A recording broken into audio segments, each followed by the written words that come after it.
नमस्कार। आज हमारे साथ हैं 37 ईयर ओल्ड मेल। इनका 3 हफ्ते पहले स्कूटी से ट्रैवल कर रहे थे और इनका एक माइनर एक्सीडेंट हो गया था। पेशेंट को 3 हफ्ते से स्वेलिंग थी, कहीं ट्रीटमेंट ले रहे थे बट इनको आराम नहीं मिला, फिर इनको हमारे यहाँ रेफर किया गया। पेशेंट जब हमारे पास आए थे तो हमने इनकी हिस्ट्री पूछी। इन्होंने बताया कि इनको स्कूटी ट्रैवल करते समय ये गिरे और इनका घुटना 90 डिग्री के आसपास मुड़ा हुआ था और जमीन से रोड से टकरा गया।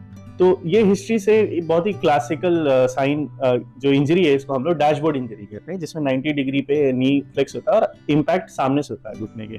और ऐसे इंजरी में हमारा सबसे पहले दिमाग जाता है कि पीसीएल इंजरी होने की चांसेस बहुत ज्यादा होते हैं। हमने इनसे पूछा कि आपके पास इन्वेस्टिगेशन, क्योंकि पहले से ट्रीटमेंट ले रहे थे, तो इनके पास एक्सरे था और एमआरआई था। एमआरआई पे हमने देखा कि क्लियर इनका जो पीसीएल का स्ट्रक्चर है लिगामेंट का वो क्लियर था, बिल्कुल उसमें कोई इंजरी नहीं थी।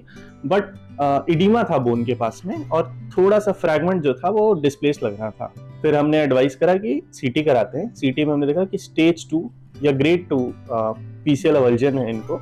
और पीसीएल अवल्जन में क्या होता है कि आपने सुना होगा कि लिगामेंट इंजरी होती है तो लिगामेंट इंटैक्ट रह जाता है, पर फोर्स की वजह से क्या होता है, लिगामेंट पुल कर लेता है हड्डी के एक टुकड़े को, जिससे वो अटैच रहता है। तो उसको हम लोग एवल्जर इंजरी कहते हैं, जिसमें लिगामेंट के साथ में एक बोन का टुकड़ा भी रहता है। तो हमने फिर बोन के टुकड़े को जानने के लिए कितना बड़ा है, आगे क्या रास्ता लेना चाहिए, क्या पेशेंट के लिए अगर वो हमारे पास 2 वीक 3 वीक बाद आते हैं तो बेहतर एंड फुल प्रूफ क्या ट्रीटमेंट होना चाहिए पेशेंट को, वो हमने जानने के लिए एक सीटी स्कैन कराया अपनी तरफ से।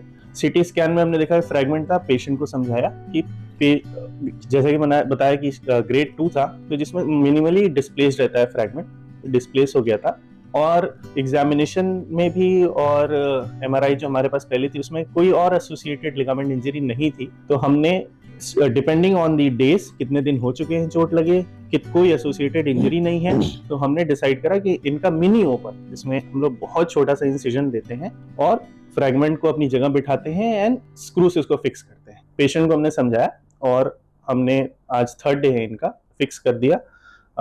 सर्जरी में स्क्रू डाला, ओपन किया मिनी ओपन, जिसमें बहुत छोटा इंसिजन दिया और उसको फिक्स किया एक स्क्रू से।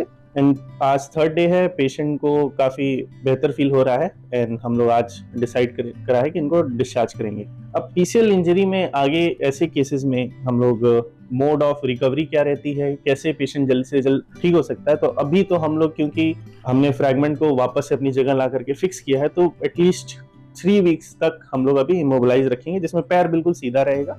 एक पैर के पीछे पैडिंग करते हैं जिससे घुटने को पीछे बोन को सपोर्ट मिले कि वो पीछे ना जाए, जिससे हमारे लिगामेंट पे स्ट्रेस नहीं पड़ना चाहिए। सूचर रिमूवल के बाद से फिर हम लोग धीरे धीरे इनका लेग में मोबिलाइजेशन स्टार्ट करेंगे।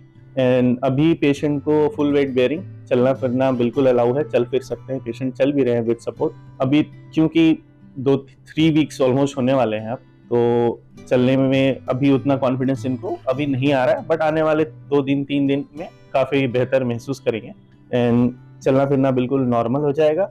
हमारा एम है कि with in a month patient को वापस जो जैसी लाइफस्टाइल इंजरी से पहले थी वैसे हम लोग अटेन कर लेंगे। और अटेन करना आसान भी होगा क्योंकि कोई भी बिल्कुल मिनिमम इन्वेजिव सर्जरी है, कोई भी मसल इसमें कट नहीं हुई है, छोटा सा इंसिजन है और स्क्रू लगा हुआ है। तो उम्मीद है कि पेशेंट को काफी बेहतर रिजल्ट्स मिलेंगे इसमें। हेलो, मैं संदीप मौर्य हूँ, अनिल का अटेंडेंट हूँ। और जैसा कि सर ने अभी बताया है कि सारी इन्होंने क्या किया है, इन्होंने, हम लोग बहुत लेट हो गए थे आफ्टर एक्सीडेंट, और जिन डॉक्टर को दिखा रहे थे वहाँ से हमें कोई सेटिस्फेक्शन नहीं था और टाइम बीतता जा रहा था और इनकी परेशानी, स्वेलिंग, दर्द सब कुछ बढ़ रहा था। लेकिन जब हम यहाँ सिप्स हॉस्पिटल में आए, अभिषेक सर से मिले, तो पहली बार में ही इनसे मिलने के बाद हमें ऐसा विश्वास हुआ था कि बस यही पे ठीक हो सकता है, और वही हुआ भी। इन्होंने हम लोगों को डिटेल में समझाया कि हम क्या हुआ है और क्या हम कर सकते हैं। फिर इन्होंने सीटी कराया और उसमें बताया कि आप बच गए, कि बस सिर्फ एक स्क्रू डालेंगे और सही हो जाएगा। तो मैं वो दिमाग माइंड मेकअप हुआ कि नहीं, अब हम ठीक हो जाएंगे और टाइम हमारा कम लगेगा, क्योंकि अभी जॉब भी करते हैं, सब चीजें। और अभी हम देख रहे हैं कि इनको काफी रिलीफ है, चल पा रहे हैं, जो पैर पे बिल्कुल भी सपोर्ट नहीं कर पा रहे थे वो सपोर्ट दे पा रहे हैं। और बस कम कट लगा करके और आगे ज्यादा अच्छा इंप्रूवमेंट मिले इनको, तो वो चीजें सबने की है। सो इसके लिए हम थैंकफुल है सिप्स हॉस्पिटल के, और यहाँ का स्टाफ का जो बिहेवियर है बहुत सपोर्टिव। डॉक्टर्स ने हमें बताया, एक्सप्लेन किया कि हाँ इसको हम करेंगे क्या।